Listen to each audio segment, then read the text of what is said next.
ধনী হতে আল্লাহ পাক নিষেধ করেন নাই, ধনী হতে আল্লাহ নিষেধ করেন নাই, ব্যবসা করতে নিষেধ করেন নাই, ধন সম্পদ আল্লাহ পাক অর্জন করতেও নিষেধ করেন নাই, কিন্তু দুনিয়ার পূজা করতে আল্লাহ নিষেধ করেছেন, দুনিয়ার মোহে ডুবে যেতে আল্লাহ নিষেধ করেছেন। সম্পদ ওসমান রাদিয়াল্লাহু আনহুরও ছিল, কিন্তু সেই সম্পদ তিনি তার প্রয়োজনে যতটুকু লাগতো এতটুকু ব্যয় করতেন, বাকিটা আল্লাহর রাস্তায় ব্যয় করতেন। উসমান রাদিয়াল্লাহু আনহু মতো ধনী হতে কোনো সমস্যা আছে, আপত্তি আছে? একটা আমল তার জীবনী থেকে পাওয়া যায়, এটা পড়ে আমার কাছে এত নিজেকে এত ছোট মনে হচ্ছে যে কাশ যদি এই আমলটা আমি করতে পারতাম। বলে দিব, চেষ্টা করছি যে করার, আপনারা করার চেষ্টা করেন। উসমান রাদিয়াল্লাহু আনহু ধনী ছিলেন কিনা, তো নবীর কাছে গিয়ে বলছেন যে আমার ধন সম্পদ খুব বেশি বাড়ছে, ইয়া রাসূলুল্লাহ আপনি সম্পদ একটু কমানোর দোয়া করেন তো আমার জন্য। চিন্তা করা যায় মানুষ এমন দোয়া কেউ করবে এই যুগে? আচ্ছা, নবী সাল্লাল্লাহু আলাইহি ওয়াসাল্লাম বললেন তুমি উটের পিঠে, গাধার পিঠে খাওয়া দাওয়া করো, ঠিক আছে, খাওয়া দাওয়া করো। তো তিনি খাওয়া দাওয়া করেন। এখন কয়দিন পরে, কয়দিন বলতে কতদিন আল্লাহ ভালো জানেন, তিনি এসে বলছেন ইয়া রাসূলুল্লাহ আমার তো সম্পদ আরো আগের চেয়ে বাড়তেছে, দেখি আপনি কি দোয়া করলেন, সম্পদ তো আরো বাড়া শুরু করেছে এখন। তখন তিনি বলছেন যে তুমি যখন খাও তখন তোমার হাত থেকে যদি খাবার পড়ে যায় তুমি কি করো?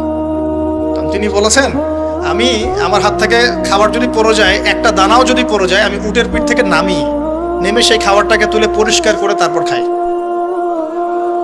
উসমান রাদিয়াল্লাহু আনহু এত ধনী মানুষ, তিনি প্রতি বেলায় 100 মানুষকে খাওয়াতে পারেন, কোনো সমস্যা নেই। তিনি একাই তাবুকের যুদ্ধে 30,000 সৈন্যের দায়িত্ব নিয়েছেন।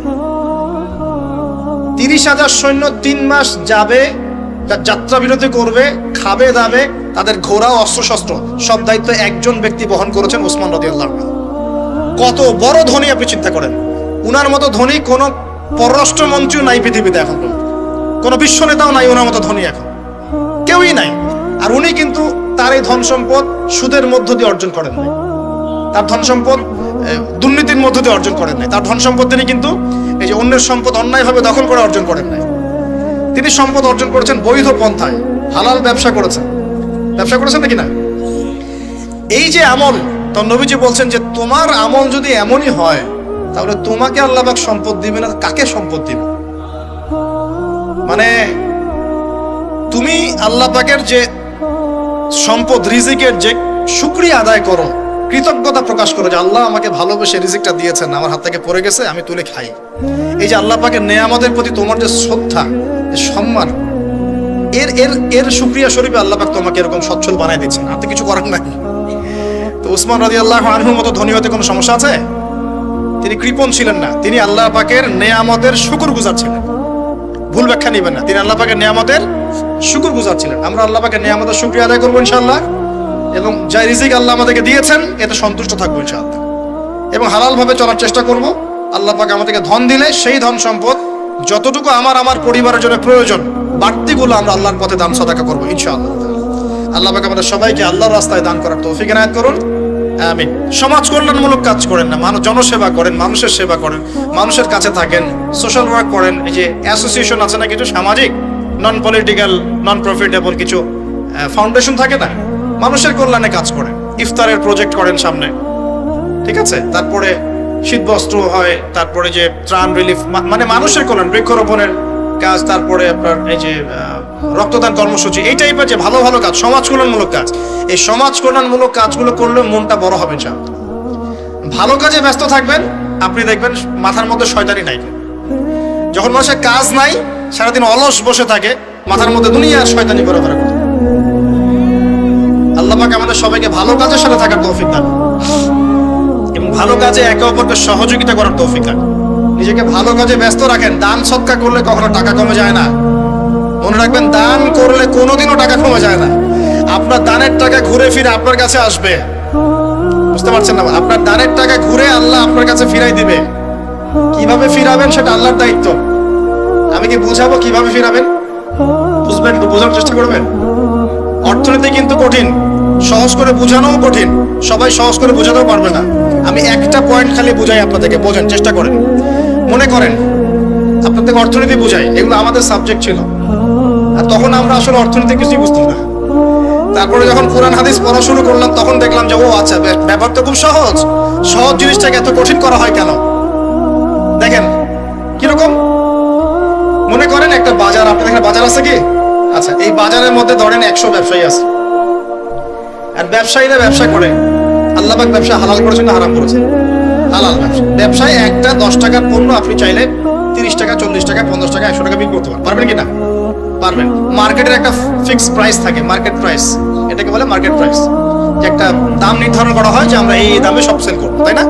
আচ্ছা, এন্ড ব্যবসায়ীরা ব্যবসা করছে, ব্যবসায় লাভও আছে, লসও আছে, ঝুঁকিও আছে, লাভও হতে পারে, লসও হতে পারে। এখন ব্যবসা করার সময় দেখা গেল যে এক ভাই লাভ করলো আর এক ভাই লস করলো, এমনটা হয় কি না? আচ্ছা, আল্লাহ পাক এখানে কি করেন জানেন? এই বাজারের মধ্যে যে সম্পদগুলো আছে, অর্থ সম্পদ, আপনারা যেটা কারেন্সি বলেন, এগুলো আল্লাহ রাব্বুল আলামিন হাত থেকে হাতে ঘোরাতে থাকেন। আজকে আপনার হাতে, কালকে তার হাতে, কালকে তার হাতে, পরশু আরেক ভাইয়ের হাতে। এই সম্পদ বাজারের মধ্যে ঘুরতে থাকে। বাজারটা হতে পারে সমাজ, হতে পারে রাষ্ট্র, হতে পারে বিশ্ব। ভালো করে বোঝেন, ছোট পরিসরে হতে পারে সমাজ, হতে পারে রাষ্ট্র বা বিশ্ব। আল্লাহ পাক সম্পদটা সার্কুলেট করেন, ঘোরাতে থাকেন। আজকে তার হাতে, কালকে তার হাতে, কালকে তার হাতে, এভাবে সম্পদ ঘুরতে থাকে। লাভ লসের রিস্ক আছে, কেউ লাভ করে, কেউ লস করে। এভাবে সম্পদ সার্কুলেট হতে হতে হতে আল্লাহ পাক যাকে ইচ্ছা ধনী বানান, যাকে ইচ্ছা গরিব বানান। কথা বুঝতে পারছেন? এটা হলো এই জায়গায় রিজিকটা নিয়ন্ত্রণ করেন সরাসরি আল্লাহ পাক। আল্লাহ পাক কারো সম্পদ নেন, কারোকে দেন, কারো কাছ থেকে নেন, কারোকে দেন, কারো কাছ থেকে নেন, কাউকে দেন। এভাবে সম্পদ ঘুরতে থাকে। আর যদি দেখা যায় সম্পদ মানে চাহিদার চেয়ে কম হচ্ছে, আল্লাহ পাক সম্পদ উৎপন্ন করে দেন। জমিন থেকে উৎপন্ন করেন, আসমান থেকে উৎপন্ন করেন। মানে বুঝতে পারছেন? এরপরও যদি দেখা যায় যে সমাজের সংকট হলো, অন্য সমাজ থেকে আমদানি করতে হয়। যদি একটা রাষ্ট্রের সংকট হচ্ছে, অন্য রাষ্ট্র থেকে আমদানি করতে হয়। এভাবে একটা সিস্টেম চলে, ইসলামিক সিস্টেম। এখানে ব্যবসা হচ্ছে মূল। এখানে দায়িত্ব আল্লাহ নিয়ে নেন, কাউকে ধনী করবেন, কাউকে গরিব করবেন। সম্পদ ঘুরতে থাকবে, ঘুরতে থাকবে। এভাবে আল্লাহ পাক আপনার এই যে ধনী ব্যক্তি, মনে করেন যে সম্পদ এখানে লাভ করেছে, এই ব্যক্তির উপর আবার যাকাত ফরজ আছে। কি আছে? যাকাত ফরজ আছে। এখন এই যখন ধনী হবে, হিসাব পরিমাণ সম্পদ আসবে, তখন এ যাকাত দিবে গরিবকে। তখন যার হাত থেকে সম্পদ চলে আসছে, ওর কাছে আবার সম্পদ ফিরে যাবে। বুঝতে পারলেন কি কিভাবে সম্পদ আল্লাহ পাক ঘোরান? এর যাকাত ছাড়াও আছে সাদাকা। সাদাকা ছাড়া সাদাকাতুল ফিতর আছে, অনুদান আছে, এবং নরমালি আল্লাহ পাক কিন্তু সদকা করতে উৎসাহিত করেন। এভাবে একটা ইকোনমিক সিস্টেম চলতে থাকে, ছোট বা বড় পরিসরে। এভাবেই মদিনা টিকে ছিল, এভাবেই মদিনার ইকোনমিক সিস্টেম চলতো নবী সাল্লাল্লাহু আলাইহি ওয়াসাল্লামের যুগে। তো সেখানে আরো একটা বিষয় এক্সট্রা ছিল, যেটা এখন নাই। সেটা ছিল গনিমত। সেটা কি? রাসূল সাল্লাল্লাহু আলাইহি ওয়াসাল্লাম সাহাবীরা বিভিন্ন যুদ্ধ এবং জিহাদ করতেন কিনা? না, তারা তো এগুলো করতেন না। ঘর মসজিদে বসে খালি সুবহানাল্লাহ পড়তেন। হ্যাঁ নাকি? বদর উহুদ তো হয়নি ইসলামে, হয়েছে? বদর উহুদ বলে কোনো যুদ্ধ হয়েছে নাকি? এগুলো বললে তো দেখা যাবে বাপরে বাপ, অবস্থা খারাপ। হ্যাঁ, জিহাদি বয়ান শুরু করে দিয়েছে। তখনই মুসলিমরা যুদ্ধে গিয়েছে এবং জয় করেছে, তখন বিপুল গনিমতের সম্পদ লাভ করেছে। বুঝতে পারছি? গনিমত মানে ওই যে যাদের সাথে যুদ্ধ হচ্ছে, ওদের সব সম্পত্তি মুসলিমরা তখন পেয়ে যায়, কারণ ওগুলো ছেড়ে ওরা পালিয়ে যাবে।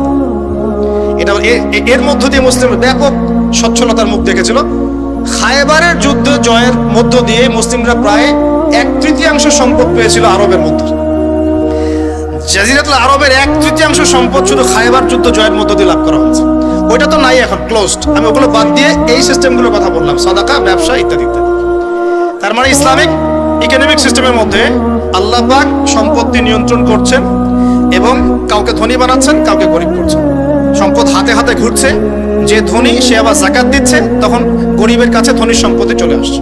এখন চলমান সিস্টেমে কি সমস্যা হয়? যখন আপনি ব্যবসাটাকে গুটিয়ে নিয়ে সুদটাকে প্রাধান্য দিচ্ছেন, মানে সুদের মধ্যে কি লাভ লস দুটো রিস্ক আছে, ঝুঁকি আছে কোনো? সুদে আপনি যখন খান, আপনি কি বলেন যে ঠিক আছে আমি 100 টাকা নিলাম, ব্যবসায় লাভ হলে আমি দিব 50%, লস হলে 50%? এটা তো সুদ না, এটা তো সুদ না। এটা কি সুদ? যখন আপনি বলেন যে আমি 100 দিয়েছি, আমাকে 110 দেওয়া লাগবে, 100 দিয়েছি আমাকে 110ই দেওয়া লাগবে, আপনি তো লসের রিস্ক নিবেন না? নিবেন? সুদখোর কি লসের ঝুঁকি নিবে নাকি লাভের শর্তে টাকা দিবে? এখন যখন আপনি লাভ লসের ঝুঁকি নিচ্ছেন না, তখন একজন লাভ করা একজন লস করার কোনো সিস্টেম বাজারে থাকছে না। তখন সম্পদ ধনিক শ্রেণীর হাতে পুঞ্জীভূত হচ্ছে, তারা আস্তে আস্তে ধনী হতে থাকবে, গরিবরা আস্তে আস্তে গরিব হতে থাকবে। এরও উপর করে যখন সে আবার জাকাত দিবে না, তখন ওই সম্পদ আবার গরিবের কাছেও ফিরে আসবে না। এভাবে সুদের মধ্য দিয়ে সম্পদ সংকীর্ণ হয়ে যায়, একদম একটা মার্কেট, সমাজ, রাষ্ট্র মেসাকার অবস্থা, দেউলিয়া হয়ে চলে যাবে। একটা একটা করে কথা বলেছিলাম, ফলেছিল কি অর্থনীতির কথাগুলো? পাকিস্তানের কথা ফলেছে? পাকিস্তানের সামনে আরো ভয়াবহ পরিণতি আছে। আর এগুলো থেকে শিক্ষা না নিতে পারলে আমাদের সামনে ক্ষতি আছে। এগুলো বলবেই বাকে, বোঝাবেই বাকে। আর আল্লাহ পাক আমাদের কথা গ্রহণ করার মানসিকতা দান করুন। কমপক্ষে কথাগুলো শুনে একটু যাচাই করার তৌফিক আল্লাহ দান করুন। যাচাই করার পর যদি দেখা যায় যে হ্যাঁ ঠিকই বলেছে ছেলেটা, বা কম কিছুটা হলেও ঠিক বলেছে, ওইটুকু অন্তত গ্রহণ করার তৌফিক আল্লাহ দান করুন। একবারে যদি নেগলেক্ট করে দূর এইসব কথা শোনারই দরকার নাই, তাহলে তার কিছু হইল না। সমস্যা নাই, আমাদের কাজ কি? ফাযাক্কির ইন্নামা আনতা মুযাক্কির। আল্লাহ পাক আল্লাহর দ্বীনের দায়ীদের দায়িত্ব দিয়েছে, তোমরা উপদেশ দিবে, তোমরা শুধু উপদেশ দাতা। লাস্তা আলাইহিম বিমুসাইতির, কারো প্রতি তোমরা দারোগা নাও, চাপ দিয়ে মানাতে হবে, এই দায়িত্ব তোমাকে দেওয়া হয়। জাস্ট বলে দিয়ে চলে আসে সামনে আসে। ফাযাক্কির ইন্নাফাআতিয যিকরা, তুমি উপদেশ দিবে হে নবী। সায়াযাক্কারু মান ইয়াখশা, যে উপদেশ গ্রহণ করবে সে শীঘ্রই গ্রহণ করবে, যে আল্লাহকে ভয় করে সে শীঘ্রই উপদেশ গ্রহণ করবে ইনশাআল্লাহ তাআলা। প্রিয় ভাইরা, তো এখনকার চলমান বিশ্বের ইকোনমিটা হচ্ছে সুদ ভিত্তিক। এই কারণেই ইকোনমিক সমস্যাগুলো, মন্দাগুলো, স্যাংশনগুলো, করাপশনগুলো, এগুলো সুযোগ থেকে যায়। আদারওয়াইজ ইসলামিক ইকোনমিক সিস্টেম পরিপূর্ণরূপে থাকলে এই সমস্যাগুলো হতো না। রমজান মাসে ওয়াদা নাম্বার 5, কয়টা ওয়াদা করছেন এই পর্যন্ত ভাই? 4টা। ওয়াদা নাম্বার 5 হচ্ছে রমজান মাসে যার যার যাকাত ফরজ হয়, যাকাত অবশ্যই যাকাত আদায় করে দিবেন ইনশাআল্লাহ। করবেন কি না? আপনারা কি মনে করেন যে নামাজই খালি ফরজ, যাকাত ফরজ না? যাকাত ফরজ না? যে কেউ যদি মনে করে নামাজ ফরজ, যাকাত ফরজ না, সে ব্যক্তি কাফের। হ্যাঁ, আমার ফতোয়া না, যে কোনো আলেমকে জিজ্ঞাসা করেন না, যে কোনো মাযহাবের আলেমকে জিজ্ঞাসা করেন, যে কোনো মাযহাবে। মান ফাররাকা বাইনাস সালাতি ওয়াজ যাকাত, যে ব্যক্তি সালাত এবং যাকাতের মধ্যে পার্থক্য করে, সে ব্যক্তি মুসলিম মিল্লাত থেকে খারিজ হয়ে যাবে। আবু বকর সিদ্দিক রাদিয়াল্লাহু আনহুর যুগে কিছু মানুষ যাকাত দিত না, দিতে চায় নাই। আবু বকর সিদ্দিকের মতো নরম মানুষ না মনে হয়, নরম মানুষ, নামাজে দাঁড়ালেই ঝরঝর করে কান্না শুরু করেন, নরম মনের মানুষ, তিনি যাকাত অস্বীকারীদের বিরুদ্ধে যুদ্ধ করলেন। ইতিহাস পড়ে দেখেন। তারপরে তারা ভয়ে যাকাত দেওয়া শুরু করলো। একজনের বিরুদ্ধে অ্যাকশন নেওয়া হয়েছে, বাকিরা ভয়ে যাকাত দেওয়া শুরু করেছে। রাষ্ট্রীয় কোষাগার সমৃদ্ধ হলো। মুসলিমরা কি ওই সময় সুদের মধ্য দিয়ে রাষ্ট্রীয় কোষাগার বৃদ্ধি করতো? যাকাত ছিল, গনিমত ছিল, সাদাকা ছিল, ব্যবসা ছিল, কৃষি ছিল, এইগুলোর মধ্য দিয়ে তারা সমৃদ্ধ হতো। আর এই সমৃদ্ধি দিয়ে আমরা প্রায় 1200 বছর বিশ্ব শাসন করেছি। কত বছর? 1200 বছর আমরা বিশ্ব শাসন করেছি। আর এখন আমাদেরকে চাইতে হয়, লোন দেন, এই করেন, সেই করেন। আমাদেরকে নিচের হাত হইতে হয়েছে, নিচের হাত। কি লজ্জা আমাদেরকে নিচের হাত হতে হয়েছে, ওরা এখন উপরের হাত। ওরা আমাদেরকে এখন অনুদান দেয়, আবার সুদের শর্ত দিয়ে দিবে। তারপর তো IMF বুঝবেন না, ওইটাতে আমি যাচ্ছি না। এমন কিছু শর্ত দিবে যেটা রাষ্ট্রের গলার দড়ি চিপে রেখে দিবে। এটা যারা এখানে বিজ্ঞ ব্যক্তিত্বরা আছেন তারা বুঝবেন আমার কথা। গলার মধ্যে দড়ি দিয়ে ফাঁস লাগিয়ে রেখে দিবে, এর নাম লোন দেওয়া। গলায় দড়ি দিয়ে ফাঁস ধরে রেখে দিবে, এর নাম লোন দেওয়া। দিবি না মানে টান দিয়ে নিয়ে নিবে। তারপর শ্রীলঙ্কা বানায় রেখে দিবে। শ্রীলঙ্কা এমনি হয়েছে নাকি?